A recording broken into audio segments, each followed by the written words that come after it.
Après avoir déclaré que l'enquête ne sera plus tenue secrète très longtemps, Adam White a expliqué qu'après avoir perdu un chasseur de rang nation, le gouvernement américain est prêt à tout pour capturer le coupable. Il a terminé son discours en disant qu'il est venu ici pour informer notre héros de tout cela avant l'annonce publique, car l'association des chasseurs veut garder de bonnes relations avec lui. Mais intérieurement, Adam White était vraiment choqué par ce qui vient de se passer. Car la psychokinésie que Song Jin-woo a utilisée sur lui est apparemment au même niveau que celle utilisée par les rangs nations. Il a alors compris que notre héros est le 6e chasseur de rang nation, et décida d'en informer ses supérieurs dès que possible. La conférence internationale des guildes est un événement important, où les guildes représentant chaque pays sont invités à discuter des événements actuels et de l'avenir du monde des chasseurs. Et quand le bureau des chasseurs américains a annoncé la liste des guildes invitées, l'apparition de la guilde Ajin est devenue un sujet d'actualité dans le monde entier.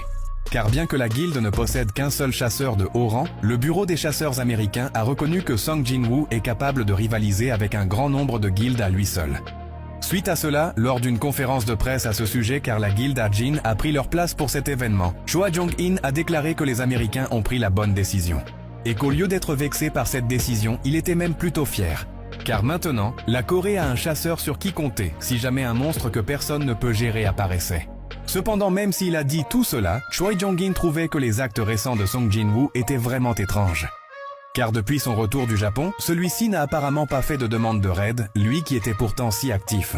Du côté de l'association des chasseurs coréens, on retrouve Go Gun-hee et Woo Jin-chul, vraiment surpris par la demande qu'ils viennent de recevoir. La Chine, ou plus précisément le seul chasseur chinois de rang 7 étoiles, Liu Jigang, a demandé à avoir tous les rapports de raid de notre héros. Ce qui signifie qu'il s'intéresse à Song Jin-woo. Et même si Go Gun-hee a décidé de ne lui donner que les données les plus rudimentaires, il était ravi. Alors comme ça, les forts reconnaissent les forts, hein? Puis du côté des États-Unis, dans les locaux de la guilde Scavenger, dès qu'il a entendu de sa secrétaire que Song Jin-woo arrivera demain aux USA, Thomas André a immédiatement appelé son subordonné, le chasseur de rang S, Hwang Dong-soo, et lui ordonna de ne pas jouer avec notre héros. Il ajouta qu'il sait ce qui s'est passé entre son frère et Jin-woo, mais malgré cela, il doit rester tranquille.